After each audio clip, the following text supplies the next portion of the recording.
21 জুলাই সমাবেশকে সফল করতে তৃণমূলের অভিনব প্রস্তুতি ভাতারে। দীর্ঘ প্রায় 9 কিলোমিটার পথ পায়ে হেঁটে 21 সমাবেশকে সাফল্যমণ্ডিত করার লক্ষ্য তৃণমূল কর্মীদের। পূর্ব বর্ধমানের ভাতার ব্লক তৃণমূল কংগ্রেসের উদ্যোগে ভাতারের বিধায়ক মানগোবিন অধিকারীর নেতৃত্বে রবিবার ভাতারের বামুনারা গ্রাম পঞ্চায়েতের অন্তর্গত রতনপুর গ্রাম থেকে পদযাত্রা শুরু করেন তৃণমূল কর্মীরা। কামারপাড়া ভাতার রোড ধরে 9 কিলোমিটার পথ পদযাত্রায় অংশ নেন হাজার হাজার তৃণমূল কর্মী। ছিলেন ভাতারের বিধায়ক মানগোবিন অধিকারী, রাজ্য যুব তৃণমূলের সাধারণ সম্পাদক শান্তনু কোনার, ভাতার ব্লক তৃণমূল কংগ্রেসের সভাপতি বাসুদেব যশ, ভাতার পঞ্চায়েত সমিতির সভাপতি রূপালী সাহা, ব্লক যুব তৃণমূলের সভাপতি অমিত কুমার হুই, সহসভাপতি জুলফিকার আলী, ভাতার পঞ্চায়েত সমিতির পূর্ত কর্মাধ্যক্ষ শেখ শফিকুল আলম সহ অন্যান্যরা। পদযাত্রাটি ভাতার বাজার নাসিকগ্রাম মোড়ে শেষ হয় এবং সেখানে একটা পথসভা অনুষ্ঠিত হয়। পথসভা থেকে 21 জুলাই তাৎপর্য বিশ্লেষণ করেন তৃণমূল নেতৃত্ব।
বিধায়ক মানগোবিন অধিকারী বলেন, 21 জুলাই তৃণমূল কর্মীদের কাছে একটা আবেগের দিন।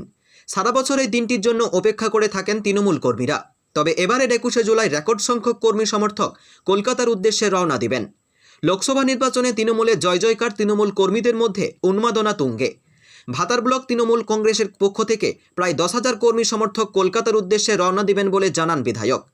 উদ্যোগ নেওয়ার কারণ 21 জুলাই তার সম্বন্ধে বলার কিছু কথা রাখে না। আমরা 21 জুলাই আমাদের তৃণমূল কর্মীর কাছে একটা আবেগ। আমরা যে 8 কিলোমিটার গেলাম, আমরা 16 কিলোমিটার হাঁটতে পারি। আমাদের ছেলেদের সেই ইয়েটা আছে। আমরা 21 জুলাইয়ের জন্য যে প্রস্তুতি নিচ্ছি সেটাই আমাদের আজকে প্রথম উদ্বোধন এবং বিভিন্ন জায়গায় প্রেস টাঙানো হয়েছে। আমরা র্যালিগুলো চলছে। মঙ্গলবার আমাদের সাংগঠনিক মিটিংটা হবে, সেদিন থেকে আমাদের জোর কদমে প্রচারটা শুরু হবে। ভাতার থেকে কি কত সংখ্যক কর্মী সমর্থক যাবে বলে 10,000 লোক নিয়ে যাবো। বিভিন্ন জায়গা থেকে আমাদের চাপবে।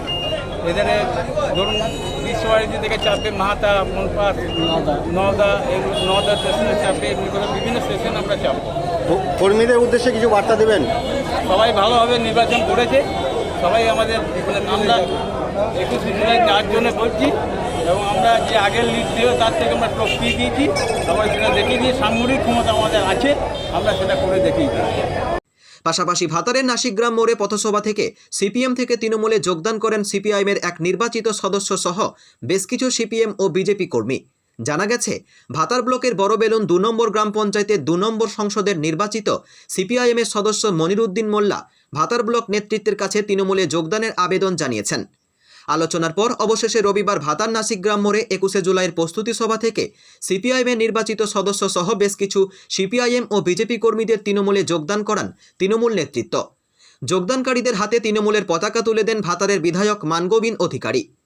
দল থেকে সিপিআইএমের নির্বাচিত সদস্য মনিরুদ্দিন মোল্লা বলেন, দীর্ঘদিন ধরে তিনি তৃণমূলের সঙ্গে যোগাযোগ রাখছিলেন। তৃণমূলের উন্নয়নে কর্মকাণ্ডে সামিল হতে তার এই যোগদান। যদিও মনিরুদ্দিনের এই যোগদানে সিপিএম দলের কোনো প্রভাব পড়বে না বলে জানান সিপিএম নেতৃত্ব।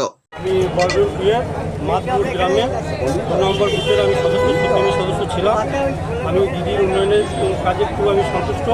বা আমি আগেও টিএমসি পার্টি করতাম। আমি কিছু কারণের জন্য আমি শুনেছিলাম, তা আমি আবার শুনেছি। আর আমি আশা রাখছি যে আমাদের দুটো বুথে খুব ভালো ভোটে ব্যবধান দেবো। রাজ্য যুব তৃণমূলের সাধারণ সম্পাদক শান্তনু কোনার বলেন, যোগদানকারীদের বর্তমানে তৃণমূলের প্রাথমিক সদস্যপদ হিসাবে গ্রহণ করা হয়েছে। পরবর্তী সময়ে দলীয় স্তরে আলোচনার পর তাদের দলীয় সাংগঠনিক কাজের দায়িত্ব দেওয়া হবে। পরিবারের সদস্য হিসাবে যোগদান করলেন জননেত্রী আদর্শ মেনে।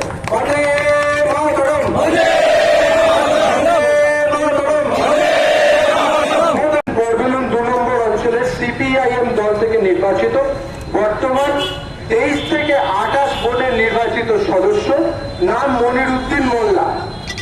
তিনি এই পদযাত্রায় হেরেছেন এবং তিনি আবেদন জানিয়েছিলেন তার সঙ্গী সাথী নূর হক শেখ, আমানত শেখ, নুরুল ইসলাম মোল্লা, কিশোর কুন্ডু, দেবপ্রসাদ হাজরা। এরা সকলেই সিপিএম এর বিভিন্ন স্তরের নেতৃত্ব দিয়ে থাকেন এবং সিপিএম দলের সরাসরি কর্মী সমর্থক।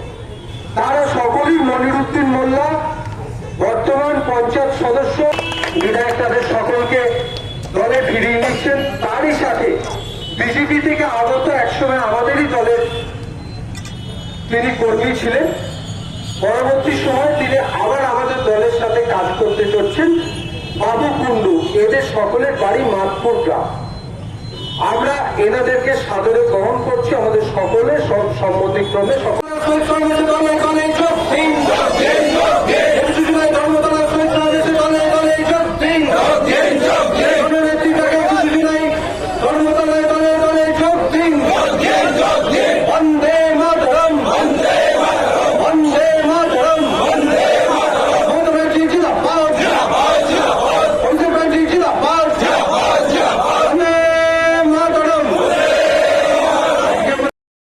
ভাতার থেকে শেখ মিলনের রিপোর্ট 7 দিন টিভি।